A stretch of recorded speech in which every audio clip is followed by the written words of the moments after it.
I know that the S&P 500 and the Nasdaq Composite Index, record levels since Friday, so record highs again. It's great to see. It's great to see when portfolios are in the greens, all these gains, and everyone's talking about investing, and it's great. It's great to see. Me personally, I don't like it when the market's all-time highs. I don't like it. Whilst it's good for your portfolio to look at, I don't like it because if you're in the wealth building stage, you want to take advantage of market drops. For me, I have that bit more enthusiasm, that bit more oomph about me when the market drops. Because why? Because I can take advantage of share prices when they're cheaper. Because I'm a long-term investor. I invest consistently, and that's when you can make you can grow your portfolio quicker. That's how I was able to grow my portfolio from 0 to over 6 figures. I obviously don't time the market. I never time the market. I invest consistently, but obviously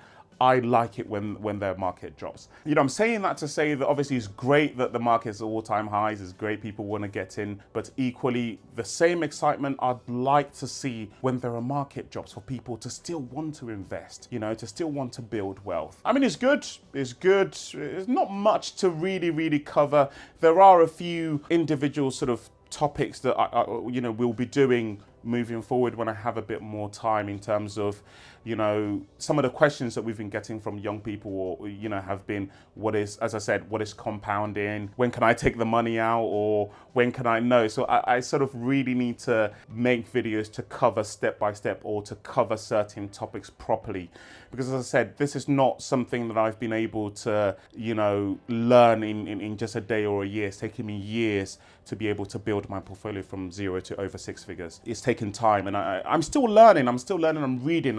I love reading, but I'm reading lots about the stock market. I'm reading lots about long-term investing. The greats, Warren Buffett. I'm always forever listening to any interview he does. I'm on it. I'm listening to these guys. Also watching a lot of videos on one of my favorite authors, Morgan Housel. I'm listening to a lot of his podcasts. J.L. Collins. I'm listening to a lot of his podcasts. I'm educating myself every day. Every day I'm learning.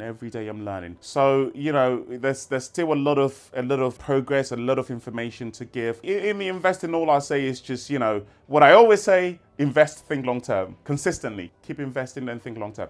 Obviously, this is not financial advice. This is all based on my experience, and all the contents, everything, all the information that we share is all educational purposes, all for educational purposes. So that's pretty much it. But keep going, guys. Everyone that's got any question, do get in touch with us over here at Frugal First. Do get in touch, and we'd encourage you to keep asking the right questions, keep sort of learning, and find ways to educate yourself, to take control of your finances and make your money work for you. So that's all I'll sort of say in the investing side of things. But I'm really pleased that a lot more young people want to get investing. A lot more young people are planning, are thinking, are even educating themselves about investing in the stock market, or wanting to learn to make their money grow for them.